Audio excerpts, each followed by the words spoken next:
आप देख रहे हैं मेट्रो दिनांक टीवी न्यूज। आइए देखते हैं आज की खास खबर। वार्ड क्रमांक 38 और 39 के उम्मीदवारों के समर्थन में शिवसेना, यूबीटी और मनसे गठबंधन की संयुक्त जनसभा। मुंबई बीएमसी चुनाव के आखिरी दिन कांदिवली पूर्व में चुनावी सरगर्मी चरम पर देखने को मिली। इसी क्रम में वार्ड क्रमांक 39 से शिवसेना उद्धव बाला साहेब ठाकरे गुट मनसे की अधिकृत उम्मीदवार पुष्पा रमेश कलम्बे और वार्ड क्रमांक 38 से मनसे शिवसेना यूबीटी की अधिकृत उम्मीदवार सुरेखा परब के समर्थन में एक संयुक्त जनसभा का आयोजन किया गया। यह जनसभा कांदिवली पूर्व के क्रांति नगर स्थित अम्बेडकर चौक पर सम्पन्न हुई, जिसमें बड़ी संख्या में स्थानीय नागरिक, पार्टी पदाधिकारी और कार्यकर्ता मौजूद रहे। कार्यक्रम में प्रमुख अतिथि के रूप में शिवसेना यूबीटी के आमदार सुनील प्रभु उपस्थित रहे, जबकि मनसे के विभाग प्रमुख भास्कर परब भी मंच पर मौजूद थे। जनसभा को संबोधित करते हुए वक्ताओं ने स्थानीय मुद्दों, नागरिक सुविधाओं और क्षेत्र के विकास से जुड़े विषयों पर अपनी बात रखी। अब आइए देखते हैं मेट्रो दिनांक टीवी न्यूज पर इस जनसभा के दौरान उपस्थित लोगों ने क्या कुछ कहा। इस रिपोर्ट डॉक्टर बाबासाहेब आंबेडकर यांचं भवन आहे, हे भवन चांगल्या पद्धतीने करावं म्हणून आमच्याकडे निवेदन आहे। आपण एकमताने एक दिलाने सर्वांनी मिळून एक डिझाईन तयार करा। 38 आणि 39 मध्ये मी तुम्हाला शब्द देतो की उत्तम प्रकारचं या ठिकाणी भवन बांधण्याची जबाबदारी ही आपली आहे, त्याला पूर्णपणे पाठिंबा आमचा असेल। या क्रांतीनगरमध्ये पिण्याच्या पाण्याचा प्रश्न होता, तो प्रश्न सोडवण्यासाठी आमदार म्हणून मी सतत गेले अनेक दिवस मागे होतो।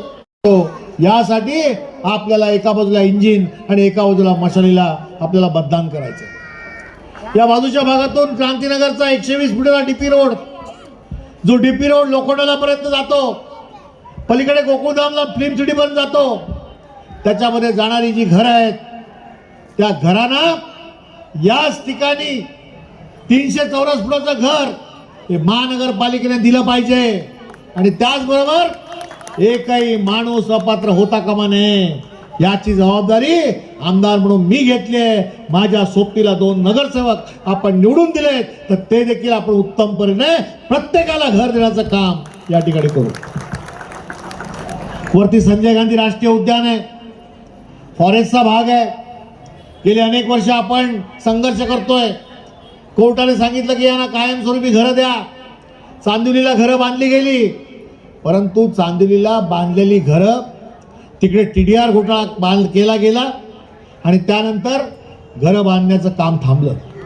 सरकारला त्या ठिकाणी कोर्टाने सांगितलं की लवकरात लवकर ही जमीन आपण मिळवून द्या।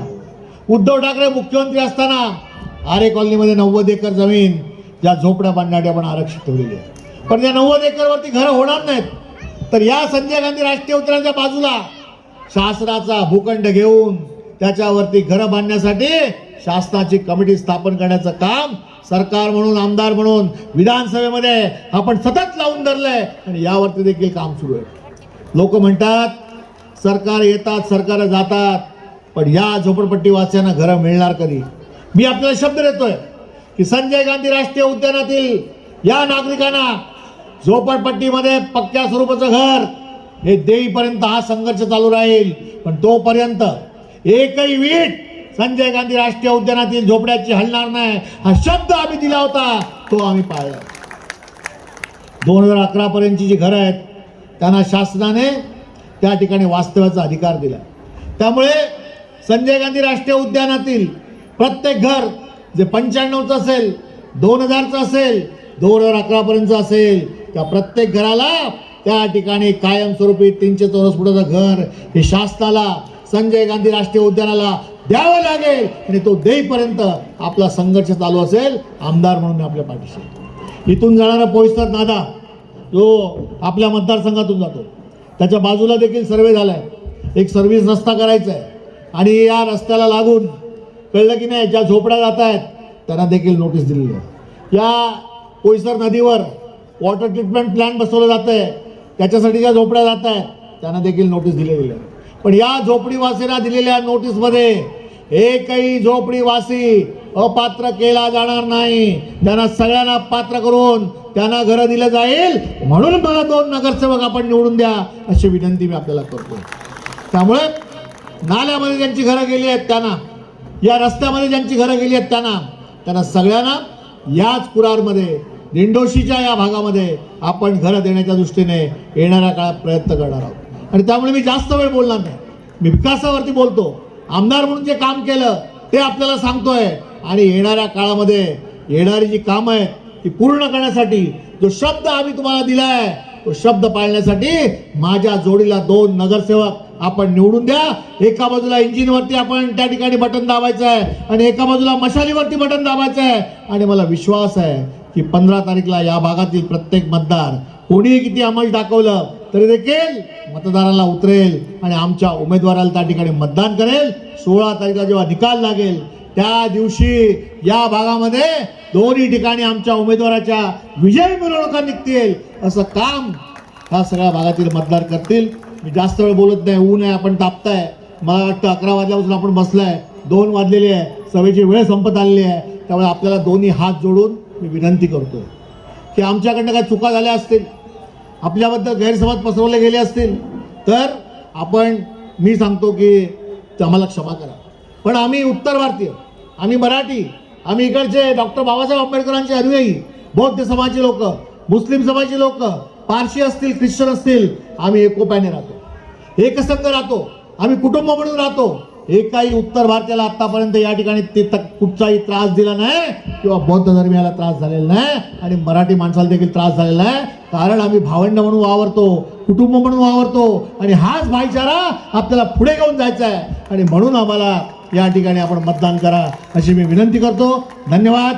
जय हिंद, जय महाराष्ट्र. क्या कुछ कहेंगे, जिस तरह से आपने प्रचार में बहुत जोर शोर से लगे, कैसा प्रचार मिल रहा है? देखिए, 2 भाई एक साथ आने के बाद लोगों में बहुत उत्साह है. अभी प्रचार हमने लोग खुद कर रहे हैं और इस दोनों वार्ड में विजय निश्चित है. ठाकरे बंधुओं के दोनों, हमारी पुष्पाताई और सुरेखाताई, दोनों का विजय निश्चित हो चुका है. कितना % आपका यात्रा हो चुकी है, जहाँ जाके घर घर में मिलने का जो स्वरूप है, कितने % में आप तक गए? 100% प्रचार पूरा हो गया है. और प्रचार हम नहीं कर रहे थे, लोग खुद कर रहे थे, इसलिए प्रचार कितना टक्का नहीं है, सब लोग खुद से प्रचार करके पूरा 100% काम हो गया है. 100% विजय निश्चित है. क्या कहेंगे, आप शाखा प्रमुख है, कैसा रिस्पॉन्स मिल रहा है जिस तरह से आप घर घर उम्मीदवारों को लेके गए? दोनों भाई एक हो चुके हैं और इस क्षेत्र जो है दोनों वार्ड में हिंदी भाषी को और मराठी भाषी का है और दोनों हम लोग भाईचारे से यहाँ रहते हैं. और उत्तर भारतीय में बहुत उत्साह है कि काम करने वाला उम्मीदवार है, काम करने वाला दोनों उम्मीदवार है. इसके लिए उत्तर भारतीयों को ऐसा लग रहा है कि इस क्षेत्र में पढ़ा लिखा उम्मीदवार होना चाहिए. इसलिए लोगों ने ठान लिया है कि इस जीत रेलवे इंजन और मशाल की है. भार्गव प्रसाद, मेरा एक सवाल है आपसे. जिस तरह से आए दिन, अभी तो चुनाव है, इस समय उत्तर भारतीयों को बहुत लुभावने, आप लोगों से भी अच्छी बातें हो रही हैं. हिंदी बोलने पर भी अभी आप लोग भी हिंदी बोल रहे हैं और सब लोग बोल रहे हैं. हिंदी बोलने पर किस तरह से पिटाई होती थी, क्या है, आप उन लोगों के पास जा रहे हैं तो उन लोगों का कैसा रिस्पांस है, उत्तर भारतीयों का या परप्रांतियों का, कैसा उनका रिस्पांस है आपका? आप गलत बात बोल रहे हैं. हिंदी बोलने पर किसी की पिटाई नहीं हुई. मराठी की अगर बदनामी करते रहेंगे तो उनको हम बोल रहे हैं मराठी का बदनामी नहीं करें, महाराष्ट्र का सम्मान रखें. वो तो अर्गित जायज़ बात है. हम जिस धरती पे कामकाज कर रहे हैं, हमारा पेट पल रहा है, हमारे बच्चे पल रहे हैं, वो धरती को माँ मानना चाहिए, अपनाना चाहिए. उसमें गलत क्या है? और ये चुनावी मुद्दा, चुनावी प्रचार के लिए हिंदी नहीं बोल रहे हैं. 2018 में अपना ग्रंथालय अभ्यासिका बनाया, 18 से उधर उत्तर भारतीय बच्चे पढ़ते हैं, तभी 18 में चुनाव थे क्या?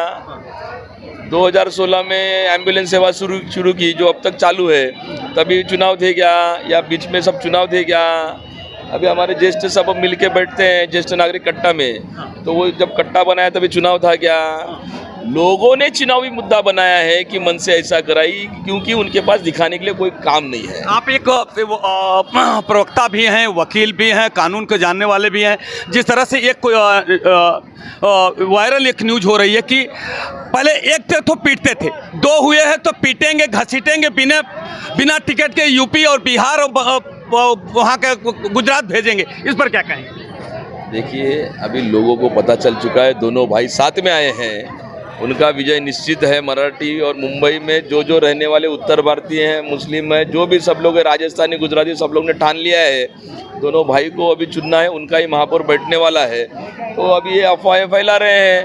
अभी गुजरात में क्या हुआ उसकी बात नहीं करेंगे, तमिलनाडु में क्या हुआ उसकी बात नहीं करेंगे, लेकिन महाराष्ट्र में दो समाज में दूरी पैदा हो, उसके लिए प्रयास चालू है। ताई कैसा लगा जिस तरह से टिकट आपको मिला, आपको कैसा, आप पार्टी के लिए क्या बोल रहे हैं? क्या नहीं, पार्टी के लिए इतना ही कहूँगी कि जो पब्लिक का जो रिस्पांस देख के आने वाले 16 तारीख को ठाकरे बहन का ही विजय होगा। मगर आपको पार्टी को आप आभार मानती है कि नहीं, पार्टी ने जिस तरह से आपको पर विश्वास करके आपको टिकट दिया, उस पर जरूर जरूर, अभी टिकट मिला है तो पहला पार्टी का ही आभार मानूंगी ना। ताई कैसे कहेंगे, पार्टी ने जिस तरह से आप लोगों पर विश्वास करके जिस तरह से टिकट दिया, कैसे आप लोग क्या बोले, अच्छा लग रहा है? बहुत अच्छा लग रहा है, बहुत आनंद है, क्योंकि पार्टी ने हमारे ऊपर इतना विश्वास दिखाया है। अब गली गली जा रहे हैं तो क्या शिकायतें भी क्या आ रही हैं, कुछ ऐसी बातें हैं? शिकायत तो हमारे यहाँ बस पानी की शिकायत है, और कुछ शिकायत नहीं है, बस नहीं। धन्यवाद। नमस्कार दोस्तों, मैं जैसा कि मैं बताना चाहता हूं कि जिस तरह से मैं एक उम्मीदवारों से मैंने बात किया, उम्मीदवारों ने भी बहुत प्यार किया। जिस तरह से मैंने एक हिंदी भाषी और परप्रांतीय का जिस तरह से मुद्दा हमेशा आए दिन गर्म रहता था, जिसको लेकर के मैंने एक पत्रकार होने के नाते मैंने क्रॉस क्वेश्चन किया, मगर भास्कर परब जो विभाग प्रमुख थे, बहुत उन्होंने चालाकी से और बहुत ही सहजता से उत्तर देते हुए उन्होंने कहा कि नहीं, हम हिंदू मुस्लिम सिख ईसाई सभी धर्म के लोग हम एक साथ में रहते हैं, हमारी कटुता कहीं नहीं है। मगर कहीं न कहीं मराठी भाषी के बात को लेकर के अगर कोई ज़्यादा विवाद करता है ज़्यादा, तो वो हमारा विरोध कायम है। इसलिए मैं वो कायम पे ही रहूँगा जब तक कि आज तक उत्तर भारतीयों के यहाँ पे चाहे अप्पा पढ़ा हो, चाहे कहीं भी हो, कभी ऐसी घटना घटी नहीं है। मगर हमारा वो मुद्दा कायम रहेगा, क्योंकि मराठी बोलना कंपलसरी। जैसा कि मैं पत्रकारों ने एक सवाल कर, जैसे मैं एक पत्रकार होने के नाते मैंने सवाल किया कि जब अगर कोई हिंदी में बात करता है तो उसमें मारपीट होती है, अगर मराठी में बात की होती तो ऐसा नहीं होता। उसका उन्होंने एक बहुत अच्छा जवाब देते हुए कहा कि नहीं, हम इस पर विरोध नहीं करते, मगर जानबूझ कर कोई अगर तानाशाही दिखाता है, जानबूझ कर अगर परेशान करने की कोशिश करता है, जानबूझ कर अपमानित करने का, तो हम उसका विरोध करते हैं। बाकी हमारे उत्तर भारतीय, चाहे गुजराती भाई हो, चाहे बिहार के भाई हो, सभी मेरे भाई हैं। हम सबको लेके चलना चाहता हूँ, सबके साथ में जा रहा हूं। सब लोग मुझे बहुत बड़ा रिस्पांस दे रहे हैं। सब चुनाव को जिताने के लिए हमको हमारे आगे बढ़ रहे हैं और हमारे कदम में कदम मिला रहे हैं। अब दोस्तों और से भी हम बात करेंगे आगे, और भी क्या बातें हैं और क्या मुद्दे हैं उस पर हम बात करें। रमेश कलम्बी साहब, मैं आपको पहले मेट्रो दिनांक और जस्टिस 24 की तरफ से बहुत बहुत अभिनंदन कि जो आपके धर्मपत्नी को टिकट मिला। क्या कहेंगे, कैसा प्रचार चल रहा है? सबसे पहले मैं मेट्रो दिनांक न्यूज का बहुत बहुत आभारी हूँ, और आपका 20-25 साल की समाज के प्रति पत्रकारिता में सेवा का मैं बहुत बहुत आभारी हूँ। साहब, जो क्षेत्र में गए, आप तो बहुत पुराने कार्यकर्ता हूँ, हम जैसा कि मैं जानता हूँ 2530 बरस आपने पार्टी को दिया है। जिस तरह से क्षेत्र में जा रहे हैं, क्या क्या अभी समस्याएं बरकरार है, और आने वाले में अगर चुनाव जीत करके आएंगे तो समस्या कैसे सुलझाएंगे, उसमें थोड़ा सा बताइए। देखो, कांतिनगर ये विभाग है ना, स्लम है, मतलब झोपड़पट्टी ज़्यादा है। 39 वार्ड कांतिनगर, गोकुल नगर, दुर्गा नगर, उसमें सबसे समस्या क्या है, पानी की है। और पानी ये 4-5 साल से बहुत कटौती है, और वो लोगों को हाई राइज एरिया रहता है ना, मुझे हाइट वाला, उसमें वो पानी का पहला महानगर पालिका का नियोजन था कि वो हाई राइज में डाउन, मतलब नीचे वाले एरिया में पानी भरने के बाद हाई राइज में प्रेशर में जाता था, लेकिन वो प्रेशर भी कम हुआ है और वो टाइमिंग भी कम हुआ, इसलिए वो हाई राइज में पानी नहीं जाता है। तो पानी का सुविधा सबसे पहली हमको करना है, क्योंकि फर्स्ट प्रायोरिटी पानी है हम लोग का। उसके बाद आरोग्य है, लोगों की सेहत, लोगों का आरोग्य, हेल्थ अच्छा रहना चाहिए, हेल्थ के ऊपर ध्यान रखना है। दूसरी स्वच्छता सबसे अहम है, क्योंकि स्वच्छता, उसके बाद शौचालय, उसकी दुरुस्ती, उसको बनाना महानगर का पालिका में। उसके बाद में पढ़ाई में बच्चे, बहुत लोग गरीब है, पढ़ाई में बहुत दिक्कतें आती है, और बहुत बच्चे लोग का हौसला रहता है कि मुझे बहुत आगे जाना है, तो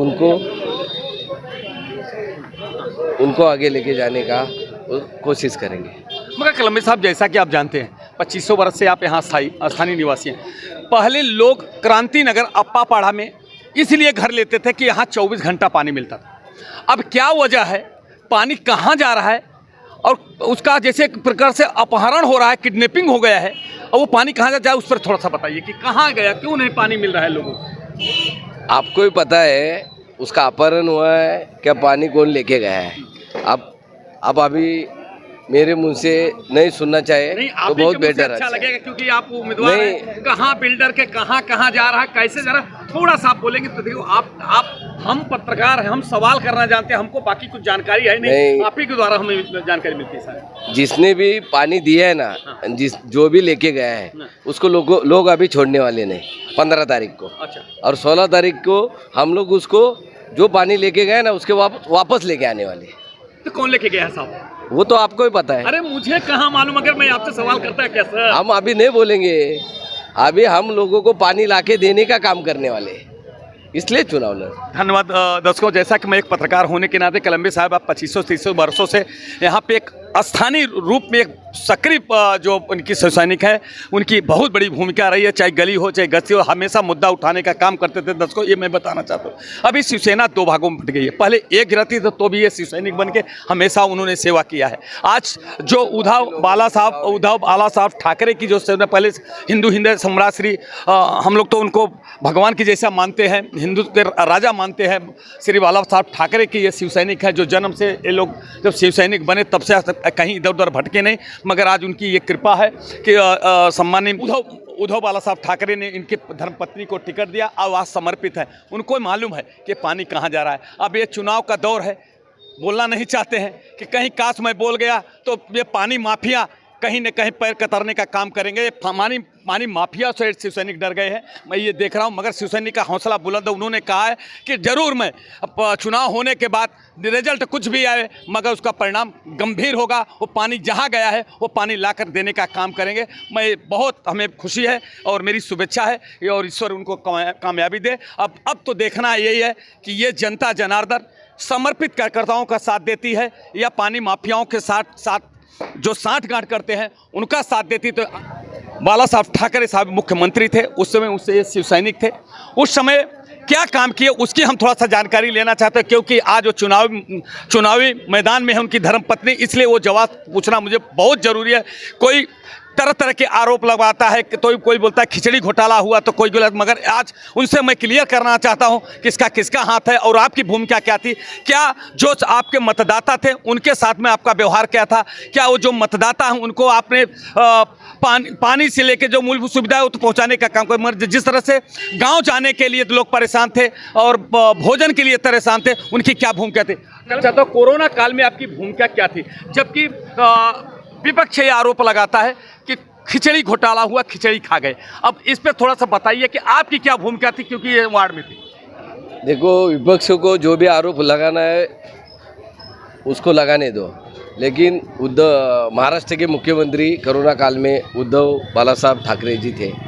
उन्होंने आपने भी देखा है मुंबई शहर का, महाराष्ट्र इसमें लॉकडाउन में कोरोना काल में लोगों की और मेडिकल की क्या सुविधा की, पूरा जागतिक लेवल का उनको अवार्ड मिला महाराष्ट्र गवर्नमेंट को। उसके बाद में भी उद्धव जी ने, रेलवे बंद हुआ, केंद्र सरकार ने रेलवे सब दलाल मतलब गाड़ी घोड़ा सब बंद किया, मतलब लॉकडाउन लगा दिया। उसके बाद में भी 20-25 दिन हुआ, लोगों की हालत हो गई। मुझे जो कामगार है, जो बिल्डिंग कंस्ट्रक्शन लाइन में ये है, जो उनका रहने का और खाने का सुविधा भी महाराष्ट्र गवर्नमेंट कर रही थी, लेकिन लोगों को चल के गांव निकल रहे थे। तो उद्धव जी ने बोला कि रेलवे हमको चाहिए, तो रेलवे का फ्री सुविधा किया था। तो रेलवे का फ्री सुविधा आने के बाद मैं ये वार्ड से 39 वार्ड से मैं और मेरे साथ में कांति मोहन मिश्रा जी, हम लोग खुद आगे आके प्रभु साहब से, आमदार से मिले। आमदार जी बोले आप वही सिस्टम से काम करो। तो हम लोग, अनिल परब साहब परिवहन मंत्री थे, हम लोग ने यहाँ से कांति नगर, गोकुल नगर, दुर्गा नगर, पूरा दिंडोसी से गोरखपुर और जौनपुर के 17,000 लोगों को फ्री सेवा गांव भेजा है। 9 ट्रेन गांव भेजा, 9 ट्रेन का ये काम किया कोरोना काल में कि हमको सेवा मिलने का मौका मिला और वो हम लोग ने पूरा कर दिया। तो लोगों को विश्वास है मेरे प्रति, रमेश कलम्बे के प्रति विश्वास है। तो मेरे घर की धर्मपत्नी को महिला वार्ड होने से टिकट मिला है और लोग मुझे सामने से फ़ोन कर रहे हैं कि आपने वो टाइम पे हमारे खड़े हो गए। आपको कोई भी कैसा भी प्रचार करे, विरोधक टिकट लेने के लिए जातवाद करे, प्रांतवाद करे, उसको ठुकरा के आप कैसे, आपका काम करने का तरीका क्या है, हमने 25 साल आपको जाना है और कोरोना काल में तो खास करके जाना है। इसके लिए हम आपको जिता के लाएंगे और आपसे आगे भी बहुत काम करवा के लेंगे। और ये समाज में हाँ, ये कांति नगर, गोकुल नगर, दुर्गा नगर के लोग सब भाईचारे से रहते, वैसे आगे रहेंगे।